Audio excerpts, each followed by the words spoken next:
स्वागत है दोस्तों मेरे एक और नए रिएक्शन वीडियो में। मैं हूं आपका दोस्त ऋषभ। तो दोस्तों आज का जो वीडियो है वो है मिस्टर इंडियन बेकर का और टाइटल है आज के वीडियो का Pakistani YouTubers crying for India's water. तो चलिए दोस्तों आज का वीडियो देखते हैं। पाकिस्तान में बड़ा इसका हल्ला हो रहा है कि भारत ने हमारी बेइज्जती कर दी, भारत ने हमें जलील कर दिया। नहीं सर, पहले ट्रंप की चारपाई ठोकते हैं। इस पाकिस्तान को तो जब मर्जी पेल लेंगे। ठीक है, एलन मस्क ने भंडाफोड़ कर दिया ट्रंप का। लोलिता एक्सप्रेस में ट्रंप का भी नाम है, ये बता दिया पूरी दुनिया को। मोनिका और बिल क्लिंटन से भी बड़ा कांड है ये। जरा रोशनी डालिए। डाल देते हैं, यही तो है अपना काम। जी। दोस्तों, एस्पेटाइन जेफरी नाम का एक बंदा था जो कि यूएसए में सेक्स रैकेट चलाता था, हाई प्रोफाइल। क्लाइंट्स के नाम पता चल जाएं तो होश उड़ जाएं आपके। तो एस्पेटाइन जेफरी खुद की खुशी से जेल में टिकट लेकर ऊपर पहुंच गया। जेल में उसकी मौत आज भी एक रहस्य है कि उसे टपकाया गया या खुद जन्नत जाने की जल्दी मची थी, ये एक कंट्रोवर्सी है। एनीवे, छोड़ते हैं इसे। उसका एक प्राइवेट जेट था, लोलिता एक्सप्रेस। उस जेट की टिकट किस किस ने ली, यानी कि उस जेट ने किन किन लोगों को उठाया घर से, जन्नत की सैर करवाकर वापस छोड़ा। इस लिस्ट को जाना जाता है एस्पेटाइन लिस्ट के नाम से, यानी कि जन्नत की सवारी किन किन लोगों ने की, सब कच्चा चिट्ठा है उसमें। एलन मस्क ने बताया है कि उस लिस्ट में ट्रंप का नाम भी शुमार है। और ऐसा नहीं कि उसने यूं ही फेंक दिया, बैठे बैठाए नाम लिख दिया, डाल दिया, या यूं ही बस डिफेम कर दिया ट्रंप को। सबूत हैं बहुत सारे। जब ट्रंप का खून गर्म था अंदर से, समझ रहे हैं आप, तो ये देखिए, पहचान तो लिया होगा। घोंसले जैसा मुंह खोलने वाला ये बंदा ट्रंप ही है, जवानी वाला। तब हसीनाएं देखकर इसका मुंह खुल जाया करता था। और ये बंदा जिसके साथ ट्रंप दिख रहा है, यही है एस्पेटाइन जेफरी। डॉक्यूमेंट्री बनाने वाली लड़की कह रही है कि ट्रंप सिलेक्ट कर रहा है, अपनी चॉइस बता रहा है। तो बहनों, भाइयों, मित्रगणों, सज्जनों, ये तो एक क्लिप है। एलन मस्क जिसने ये कहा है, इतना बड़ा बंदा, इतनी बड़ी बड़ी कंपनियों का मालिक, उसने यूं ही हवाबाजी थोड़ी की होगी। उसके पास तो न जाने कितने, कैसे, किस तरह के सबूत होंगे, तभी कहा है। बहुत शौक है ट्रंप को बिचौलिया बनने का। मिशन सिंदूर के दौरान भी ट्रंप टीआरपी लेने बीच में ऐसे कूदा जैसे बरसात में मेंढक कूदते हैं। मैं करवाऊंगा मीडिएशन। ट्रंप भैया बोलो तो मोदी जी को बोलकर तेरे और एलन मस्क की मीडिएशन करवा दें। तेरा यार मस्क फैन है मोदी जी का। I am a fan of Modi. अब थोड़ी बिल्लो की क्लास ले लें। Yes, sir.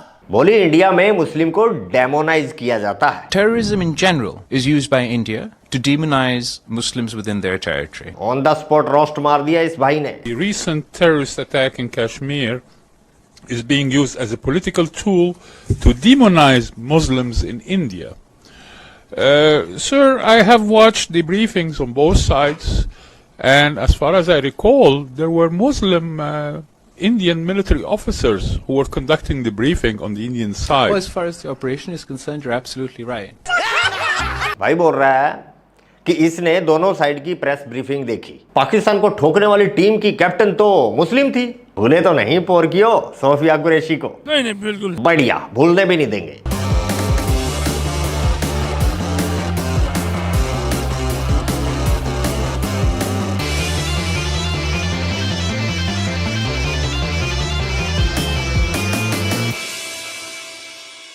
फिक्र रहती है इनको इंडियन मुस्लिम्स की। माइनॉरिटी का राग गाते रहते हैं हर समय जब देखो। अबे सेकंड लार्जेस्ट कम्युनिटी है ये इंडिया की, इसको अलग एंगल से देखो। माइनॉरिटी नहीं है मुस्लिम भारत में। माइनॉरिटी क्या होती है देखना समझना चाहते हो तो हिंदूज देखो पाकिस्तान में, सिख देखो पाकिस्तान में, क्रिश्चियंस पॉपुलेशन काउंट करो पाकिस्तान में। भारत में मुस्लिम सेकंड लार्जेस्ट कम्युनिटी है, एक पूरे पाकिस्तान से ज्यादा। रिपब्लिक ऑफ बलूचिस्तान और सिंधु देश को मिलाकर, हालांकि वो दोनों अलग कंट्रीज हैं, लेकिन अभी साथ ही काउंट कर लिया मैंने। दुनिया में माइनॉरिटीज का सबसे बढ़िया ट्रीटमेंट पाकिस्तान में देखने को मिलता है दोस्तों। कन्वर्ट कर दो, जो ना हो उसे जमीन में इंसर्ट कर दो, खत्म। और तो और दोस्तों, इन पाकिस्तानियों का दोगलापन देखिए कि भाई इस बार अभी बकरीद हुई है, ये लोग बोलते रहते हैं ना कि भाई भारत के अंदर जो मुसलमान सेफ नहीं है, मुसलमानों को उनको त्योहार मनाने नहीं दिए जाते हैं। ऐसी चीजें पाकिस्तान की मीडिया, पाकिस्तान के लोगों से आती है ना, वीडियोस आप लोगों ने देखी होंगी। लेकिन मैं पाकिस्तानियों से पूछता हूं कि इस बार आपके यहाँ क्या हुआ? अहमदिया मुसलमान जो हैं आपके यहाँ, उनके साथ क्या किया गया? वहां स्टेट की पुलिस ने, सोचिए, वहां स्टेट की लोकल पुलिस ने अहमदिया मुसलमानों को ढूंढा, पकड़ा, मारा, जेल के पीछे बंद किया और उन्हें बकरीद मनाने से रोका। आप सोचिए, एक मुसलमान दूसरे मुसलमान को बकरीद मनाने से रोक रहा है, उसका त्योहार मनाने से रोक रहा है। और ये जाहिल सवाल उठाते हैं भारत के ऊपर कि भारत में मुसलमान सुरक्षित नहीं है, भारत में मुसलमानों को उनका हक नहीं दिया जाता, भारत में मुसलमानों को उनके त्योहार नहीं मनाए दिए जाते हैं। तो ऐसे जाहिल पहले अपने गिरेबान में देखें, फिर दूसरों के ऊपर उंगली उठाने की कोशिश करें। झोंपड़ी वालों, एक माइनॉरिटी प्लेयर दिखा दो तुम्हारी टीम में। पीएम, प्रेसिडेंट, आर्मी अफसर की तो बात ही नहीं करते, एक प्लेयर दिखा दो बस तुम्हारी क्रिकेट टीम में। हिंदू धोखा देते हैं, हिंदू बुजदिल होते हैं, हिंदू गलत हैं, बस ये हैं में इन्होंने अपनी 4 नस्लें निकाल दी पाकिस्तान में। डेफिनेटली वो इसलिए क्योंकि हिंदू मैच हरवा देता है, डोमिनेट नहीं करने देता है। ये बात, वैसे कौन सा डोमिनेट करते हो बे तुम? 10-12 वर्ल्ड कप की ट्रॉफियां जीत रखी है तुम लोगों ने। जैसा फटा हुआ देश वैसी फटी हुई टीम।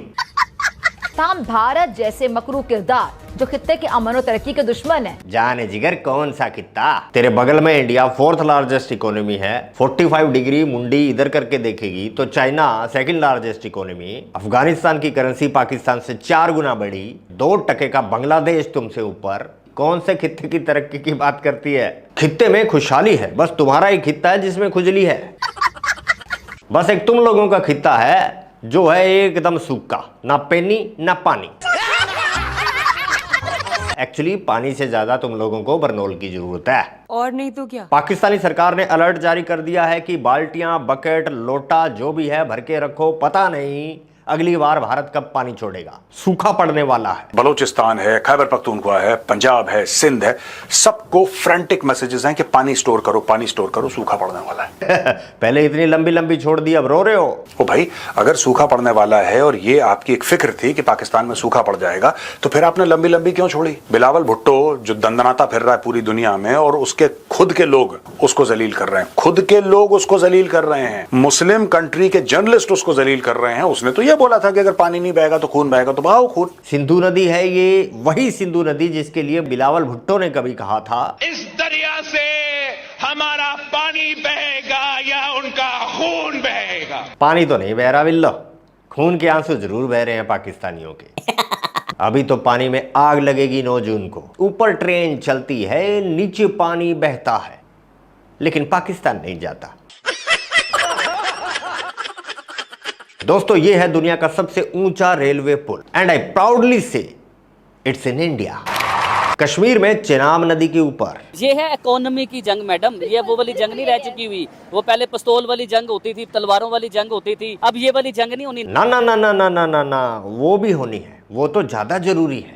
तुम लोगों की गरारियों को टाइम टू टाइम तेल देना उतना ही जरूरी है जितना तरक्की करना। इस तुर्रम खान ने अलग ही सौदा सेट किया हुआ है। नाज़रीन, आप देख रहे हैं मेरा और आपका अपना YouTube channel Abid Ali official. क्या बोला? आबिद अली। देखो मैडम, ना चैनल तेरा है ना हमारा, जिसका है वो तेरे बगल में ऐसे खड़ा है जैसे लंगर की लाइन में बंदर। इसने सोचा कि लल्ली छल्ली के चैनल पर जाकर क्या 5-10 रुपए इकट्ठा करने, दिल पर पत्थर रखकर इंडिया को खुश करना ही है, तो ये हलाल काम क्यों ना अपने चैनल पर किया जाए। डेफिनेटली झोंपड़ी वालों, ऐसा है, तुम तारीफ करो या बुराई, घंटा फर्क नहीं पड़ता। तुम सिर्फ बेइज्जती के लायक हो। तुम्हारे काम धंधे, तुम्हारी हरकतें, तुम्हारा लेवल बस यही है कि तुम बेइज्जती कराओ, और तुम्हारी बेइज्जती करना तो हमारा जन्मसिद्ध अधिकार है।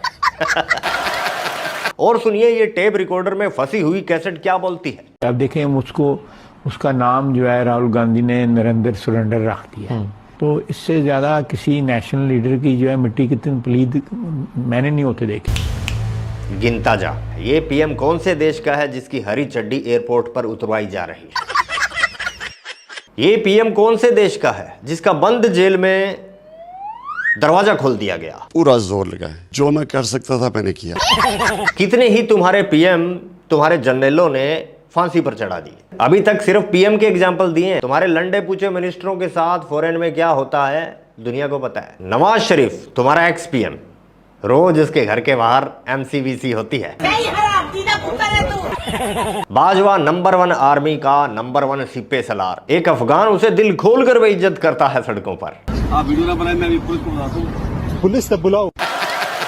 ओ बवासीर मेडिसिन के ब्रांड एम्बेसडर। भाई बैठता भी ऐसे है, हाँ। बवासीर हो रखा हुआ, उसको ठीक से बैठ भी नहीं पाता है। वो जो भी था हमारा इंटरनल मैटर था। जिस कम अकल बंदे ने कहा वो अपोजिशन का एक लीडर था, और उसने जो कहा उसे काउंटर तेरी ही बिल्ली बिल्लो यूएन में कर रही है, कबूल कर रही है कि सरेंडर पाकिस्तान ने किया था। Obviously, we've all come here and engaged on this mission with the hopes that by engaging international partners, just as they convinced Mr. Modi to agree to a ceasefire. अब बता दोनों में कौन झूठा है, ये या फिर ये?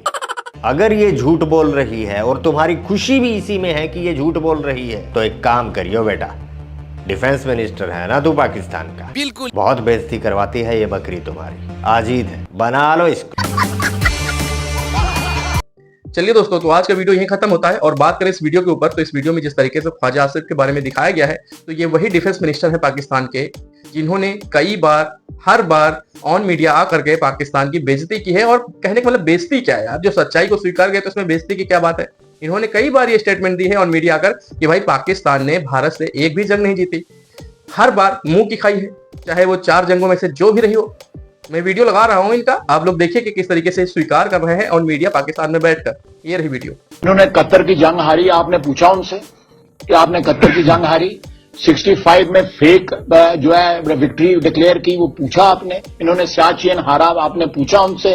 इन्होंने कारगिल हारा, आपने पूछा उनसे। कह रहे हैं कि पूछा 6-7 साल पुराना इलेक्ट्रॉनिक मीडिया खाली। मैं अभी भी तो अगर पाकिस्तानी ये वीडियो देख रहे हैं तो उनके मुंह पे करारा तमाचा है, जिस तरीके से वो बोलते हैं कि भाई हमने भारत पे कई बार फतह की है। ये लोग देखिए कि भाई ये डिफेंस मिनिस्टर जो है, ये किसका डिफेंस मिनिस्टर है? ख्वाजा आसिफ पाकिस्तान के डिफेंस मिनिस्टर रह चुके हैं ना। तो क्या लगता है आपको कि झूठ बोल रहे हैं? लेकिन मुसलमान तो झूठ बोलता ही नहीं है, हराम होता है।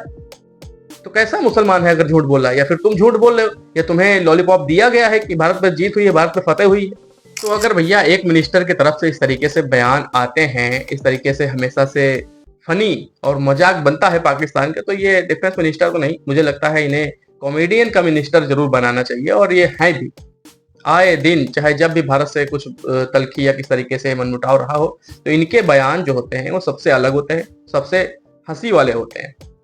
तो ये सिर्फ कॉमेडी के पात्र हैं, ये उसी के लायक हैं। बहरहाल दोस्तों, आज की वीडियो यही खत्म करता हूं और मिलता हूं ऐसे किसी एक और नए रिएक्शन वीडियो में। तब तक के लिए आप सभी अपना बहुत ख्याल रखिए। नमस्कार।